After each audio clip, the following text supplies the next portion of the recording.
BestBookBits.com presents Contagious, Why Things Catch On by Jonah Berger, the New York Times bestseller that explains why certain products and ideas become popular. Jonah Berger knows more about what makes information go viral than anyone in the world. Daniel Gilbert, author of the bestseller Stumbling on Happiness. What makes things popular? If you said advertising, think again. People don't listen to advertisements, they listen to their peers. But why do people talk about certain products and ideas more than others? Why are some stories and rumors more infectious? And what makes online content go viral? Wharton marketing professor Jonah Berger has spent the last decade answering these questions. He studied why New York Times articles make the paper's own most emailed list, why products get word of mouth, and how social influences shapes everything from the cars we buy to the clothes we wear to the names we give our children. In Contagious, Berger reveals the secret science behind word of mouth and social transmission. Discover how 6 basic principles drive all sorts of things to become contagious, from consumer products and policy initiatives to workplace rumors and YouTube videos. Learn how a luxury steakhouse found popularity through the lonely cheesesteak, why anti-drug commercials might have actually increased drug use, and why more than 200 million consumers shared a video about one of the most seemingly boring products there is, a blender. Contagious provides a set of specific, actionable techniques for helping information spread, for designing messages, advertisements, and content that people will share. Whether you're a manager at a big company, a small business owner trying to boost awareness, a politician running for office, or a health official trying to get the word out, Contagious will show you how to make your product or idea catch on. The written summary can be found on our website, bestbookbits.com. So without further ado, I bring you the book summary of Contagious. Introduction. Wine didn't create just another cheesesteak. He created a conversation piece. Why do products, ideas, and behaviors catch on? But while it's easy to find examples of social contagion, it's much harder to actually get something to catch on. We try websites our neighbours recommend, read books our relatives praise, and vote for candidates our friends endorse. Word of mouth is the primary factor behind 20 to 50% of all purchasing decisions. While traditional advertising is still useful, word of mouth from everyday Joes and Janes is at least 10 times more effective. Word of mouth is more effective than traditional advertising for 2 key reasons. First, it's more persuasive. Second, word of mouth is more targeted. Word of mouth tends to reach people who are actually interested in the things being discussed. Research by Caliphate Group finds that only 7% of word of mouth happens online. People also spend a lot of time offline, more than 8 times as much in fact, and that creates a lot more time for offline conversations. Facebook and Twitter are technologies, not strategies. Harnessing the power of word of mouth, online or offline, requires understanding why people talk and why some things get talked about and shared more than others. The psychology of sharing, the science of social transmission. Contagious content is like that, so inherently viral that it spreads regardless of who's doing the talking. Regardless of how plain or boring a product or idea may seem, there are ways to make it contagious. So to get people talking, we need to craft messages that help them achieve these desired impressions. We need to find our inner remarkability and make people feel like insiders. People often talk about whatever comes to mind, so the more often people think about a product or idea, the more it will be talked about. We need to design products and ideas that are frequently triggered by the environment and create new triggers by linking our products and ideas to prevalent cues in that environment. Emotional things often get shared. Making things more observable makes them easier to imitate, which makes them more likely to become popular. If we can show them how our products or ideas will save time, improve health, or save money. People don't just share information, they tell stories. There are 6 principles of contagiousness, products or ideas that contain social currency and are triggered, emotional, public, practically valuable, and wrapped into stories.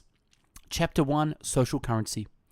If something is supposed to be secret, people might as well be more likely to talk about it. People share things that make them look good to others. More than 40% of what people talk about is their personal experiences. Harvard neuroscientist Jason Mitchell and Diana Tamar found that disclosing information about the self is intrinsically rewarding. Word of mouth, then, is a prime tool for making a good impression, as potent as that new car or Prada handbag. Think of it as a kind of currency, social currency. Just as people use money to buy products or services, they use social currency to achieve desired positive impressions among their family, friends, and colleagues. There are 3 ways to do that. Number 1, find inner remarkability. Number 2, leverage game mechanics. And 3, make people feel like insiders. Sharing extraordinarily novel or entertaining stories or ads that make people seem more extraordinary, novel, and entertaining. Remarkable things get brought up more often. Our memories aren't perfect records of what happened. They're more like dinosaur skeletons patched together by archaeologists. We have main cuts, but some of the pieces are still missing, so we fill them in as best we can. One way to generate surprise is by breaking a pattern people have come to expect. Remember Blendtec, the blender company we talked about in the introduction? By finding the product's inner remarkability, the company was to get millions of people to talk about a boring old blender, and they were able to do it with no advertising and a $50 marketing budget. Game mechanics are the elements of a game, application, or program, including rules and feedback loops that make them fun and compelling. They choose the option that was worst in absolute terms, but better in relative terms. People don't just care about how they are doing, they care about their performance in relation to others. What good is status if no one else knows you have it? Leverage scarcity and exclusivity to make customers feel like insiders. Scarcity and exclusivity helps products catch on by making them more desirable. If something is difficult to obtain, people assume that it must be worth the effort. People don't need to be paid to be motivated. Managers often default to monetary incentives when trying to motivate employees. Some gift or other perk to get people to take action, but that's the wrong way to think about it. Social incentives, like social currency, are more effective in the long term. Chapter 2, Triggers. Marketing is about tapping into their genuine enthusiasm for products and services that you find useful, or fun, or beautiful. Marketing is about spreading the love. But what most people don't realize is that they naturally talk about products, brands, and organizations all the time. Every day, the average American engages in more than 16 word-of-mouth episodes, separate conversations. They say something positive or negative about an organization, brand, product, or service. Chapter 3, Emotion. The reason people shared Grady's article was emotion. When we care, we share. When we care, we share. 2 reasons people might share things are that they are interesting and they are useful. It turns out that science articles frequently chronicle innovations and discoveries that invoke a particular emotion in readers. That emotion, awe. According to psychologists Dacha Kelter and Jonathan Haidt, awe is the sense of wonder and amazement that occurs when someone is inspired by great knowledge, beauty, sublimity, or might. It's the experience of confronting something greater than yourself. Indeed, as Albert Einstein himself noted, the most beautiful emotion we can experience is the mysterious. More than any other emotion, awe described what many readers felt after looking at science pieces from the New York Times. Awe boosted sharing. Awe-inspired articles were 30%. Talking to others often makes emotional experiences better. Emotion sharing is thus a bit like a social glue, maintaining and strengthening relationships. Marketing messages tend to focus on information. Public health officials note how much healthier teens will be if they don't smoke or if they eat more vegetables. People think that if they just lay out the facts in a clear and concise way, it would tip the scales. Their audience will pay attention, weigh the information, and act accordingly. But many times, information is not enough. Most teens don't smoke because they think it's good for them, and most who scarf down a Big Mac and large fries and wash it down with a supersized Coke are not oblivious to the health risks. So additional information probably won't get them to change their behavior. They need something more. And that is where emotion comes in. Rather than harping on features or facts, we need to focus on feelings, the underlying emotion that motivate people to action. The best results don't show up in search engine, they show up in people's lives. Write down why you think people are doing something. When trying to use emotions to drive sharing, remember to pick ones that kindle the fire. Select high arousal emotions that drive people to action. Excite people or inspire them by showing them how they can make a difference. Work groups may benefit from taking walks together because it will encourage people to share their ideas and opinions. Emotions drive people to actions. They make us laugh, shout, and cry, and they make us talk, share, and buy. So rather than quoting statistics or providing information, we need to focus on feelings. You should make something that will move people. People don't want to be entertained, they want to be moved. Chapter 4. Public. Observability. Jobs realize that seeing others do something makes people more likely to do it themselves. If something is built to show, it's built to grow. People often imitate those around them. Whether making trivial choices like what brand of coffee to buy or important decisions like paying their taxes, people tend to conform to what others are doing. Television shows use canned laughter tracks for this reason. People are more likely to laugh when they hear others laughing. So to help resolve our uncertainty, we often look to what other people are doing and follow that.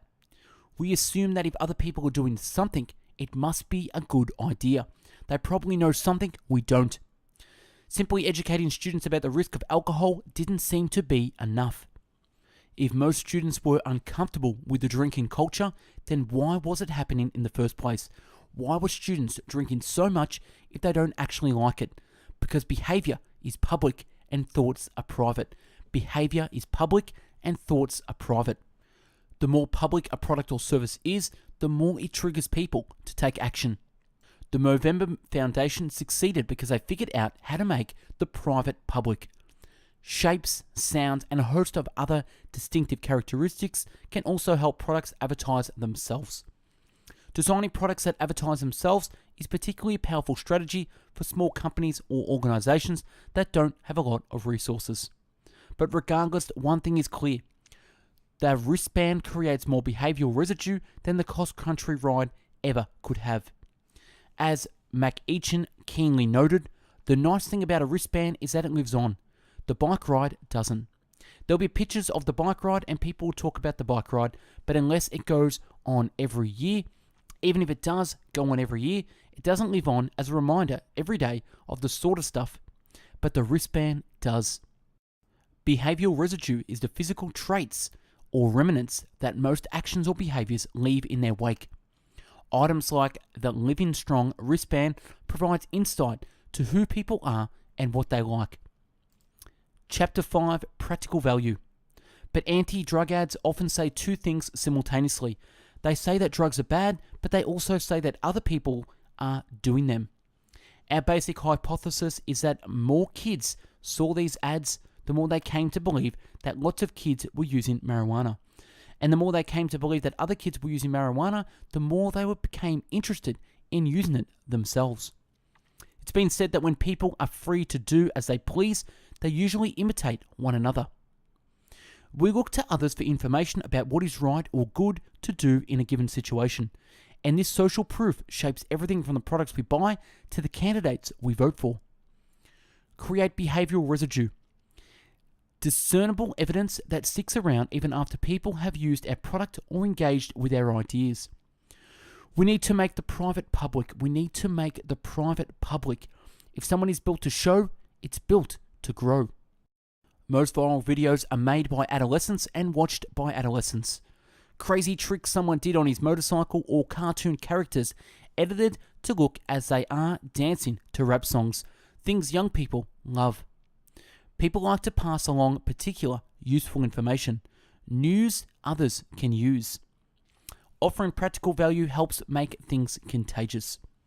If social currency is about information senders and how sharing makes them look, Practical value is mostly about the information receiver. It's about saving people time or money, or helping them have good experiences. Prospect theory. The theory is amazingly rich, but at its core, it's based on the very basic idea. The way people actually make decisions often violates standard economic assumptions about how they should make decisions. Judgments and decisions are not always rational or optimal. Instead, they are based on psychological principles of how people perceive and process information. Diminishing sensitivity reflects the idea that the same change has a smaller impact the further it is from the reference point. If the product's price is less than $100, the rule of 100 says that the percentage of discounts will seem larger. Practical advice is shareable advice. In fact, narrower content may actually be more likely to be shared because it reminds people of a specific friend or family member and makes them feel compelled to pass it along. Content that is obviously relevant to a narrow audience may actually be more viral. Chapter 6, Stories. That's because people don't think in terms of information, they think in terms of narratives. But while people focus on the story itself, information comes along for the ride. Stories then can act as vessels, carriers that help transmit information to others. Stories save time and hassle and give people the information they need in a way that's easy to remember. It's harder to argue with personal stories. Stories thus give people an easy way to talk about products and ideas. Marketing experts talk about the fool in the pool as one of the worst guerrilla marketing failures of all time. The key, then, is to not only make something viral, but also make it valuable to sponsoring company or organization. Not just virality, but valuable virality. Virality is the most valuable when the brand or product benefit is integral to the story. When it's woven so deeply into the narrative that people can't tell the story without mentioning it. In trying to craft contagious content, valuable virality is critical. That means making the idea or desired benefit a key part of the narrative. It's like the plot of a good detective story. Epilogue. The same 6 principles or steps drive things to catch on. Social currency, we share things that make us look good, triggers top of mind, tip of tongue emotion. When we care, we share public built to show, built to grow, practical value news. You can use stories, information travels under the guise of ideal chatter. Social currency does talking about your product or idea make people look good. Can you find that inner remarkability? Leverage game mechanics, make people feel like insiders. Triggers consider the context. What cues make people think about your product or idea? How can you grow the habitat and make it come to mind more often? Emotion, focus on feelings. Does talking about your product or idea generate emotion? How can you kindle the fire? Public, does your product or idea advertise itself? Can people see when others are using it? If not, how can you make the private public? Can you create a behavioral residue that sticks around even after people use it? Practical value, does talking about your product or idea help people help others? How can you highlight incredible value? Packaging your knowledge and expertise into useful information others will want to disseminate. Stories. What is your Trojan horse? Is your product or idea embedded into a broader narrative that people want to share? Is the story not only viral, but also valuable? And that's a wrap on Contagious. Subscribe to our channel and take a look at the hundreds of book summaries uploaded previously. To find hundreds of written summaries, check out our website, bestbookbits.com. And for hundreds of audio podcast summaries, find us on mixcloud.com/bestbookbits. If you want to connect with myself and need some guidance, advice, coaching, etc., drop me an email at coaching@bestbookbits.com. Thanks for watching and listening, and have yourself an amazing day. Take care.